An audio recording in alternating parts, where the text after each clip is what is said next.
those who work in retail and food service. And I think... Praise be. Yeah, truly, because I think they have one of the hardest jobs because they are truly at the front lines of answering these consumer questions. They are the ones consumers are coming to, whether they are buying their seafood at a grocery store fish counter, whether they're going to the fish market or they're ordering off a restaurant menu. And I think that the seafood industry has kind of done those people a disservice by not providing them with enough resources and information to be able to answer these questions. My name is Emily D'Souza. I'm a fisheries scientist, content creator, and the co-founder of InnaSea Media. My name is Bree Dwyer, and I'm a creative director with a background in wild fisheries, and I'm the co-founder of InnaSea Media. If seafood wants to reach a different audience, then we need to market seafood differently. And that's exactly what we're doing.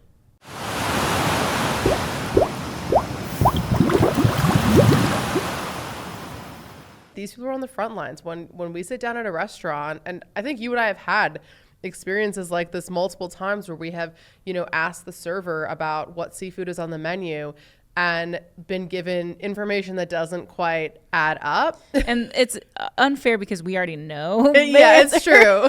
But we're just maybe testing the knowledge base here. It's research. Yeah, it's research. But no, I agree with you because I don't think that the seafood industry has done a good job of providing the proper tools and resources to those people who are working on the front lines that are interfacing with consumers on a regular basis. And I think that's also important to talk about retail seafood counters. Yes.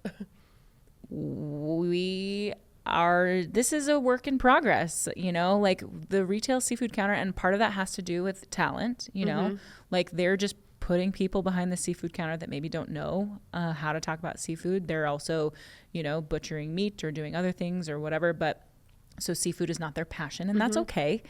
But there is a lack of education at the retail level and at the service level that I think the seafood industry really needs to try to tap into to be able to get those people who are really our best advocates and our biggest supporters to sell more of seafood. Absolutely. How do we get them the education and the tools that they need to be able to do that? It makes me think about like sommeliers and how a lot of like restaurants will have a sommelier and somebody who's there to help their customers. Need a seafood sommelier. Seafood sommeliers. We need yeah. this. I mean, when I go to a restaurant, sometimes I'm asking the server, like, what do you recommend? How do we get those people to say seafood? Yeah. How do we get them to recommend the seafood dish? Because 9 times out of 10, I'm like, if they're good at their job, they're gonna sell me on whatever is their favorite dish, and that's what I'm getting. So I'm like, how do we get them to point people towards the seafood dish? Yeah. So I think that there is a much larger conversation to be had, and there is really not a simple answer to this one because it's not like we can just go put seafood sommeliers in every restaurant, Maybe. Well, that's the dream. Seafood sommelier program, anyone? Hi there, I'm Patrick McMurray, Shucker Patty. I am with the Oyster Master Guild with my partner Julie Chu. We've come up with this idea to create a platform to educate people in the restaurant and seafood business about oysters to the level of what people would understand a wine individual would know about wine to the level of a sommelier. So, and it's an educational program because there is no teaching this. This has always been an apprentice program to learn how to shuck oysters and about the oysters that we have in that one restaurant. But there are oysters in a global perspective. And that's what we like to promote, is how the oysters are grown from seed to the table at the restaurant, how they got there, who put them together, and what do they taste like this season. And that's what we're all about with the Oyster Master Guild, just teaching everyone about the world of the oyster. How can you find the Oyster Master Guild? You go on that Google box thing and you go beep bop boop to oystermasterguild.com.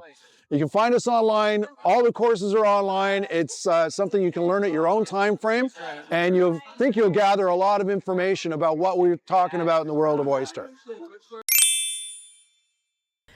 I think that it's not an easy answer, but I do think it's something that we should be thinking about. The people who interface with consumers on a daily basis, the people who should be our biggest advocates are not our biggest advocates. Seafood is maybe not the number one recommended dish on the menu. And so Yeah, I think that's an important conversation that we need to be having as an industry. Totally. And I mean, going off of that, I think the other thing to remember is seafood is complicated. And also the word seafood is so immensely large. Like, it refers to, I think, something like 2,500 aquatic species that we can eat. And even us in the industry, like, we actually don't know everything. You and I just ate gooey duck for the first time. Like, we don't even know everything about seafood. So why would we ever assume that people who don't live, eat, breathe the industry the same way that we do would know, like, even remotely the same amount of information? So I think it's exactly that, like, taking it back to the basics. And it's not because consumers are dumb, because I think this is another thing to be very careful about. Consumers are not dumb. They're just busy and overwhelmed with information. And I think the vast majority of people are curious. They do want to know where their food is coming from. They want to feed themselves and their family, the best quality food that they can, food that's good for them, that's good for the planet. Like, I genuinely believe that most people have those good intentions, but we need to make it easy. And seafood right now is not making it easy for them to do that. Communication, not only with the consumers, in this digital marketing landscape, but I think truly, we need better communication all around. Within the industry, within the different sectors, within these other stakeholders, restaurant, retail, food service, like, we just need to communicate better all around. Yes. Agreed. No notes. Boom.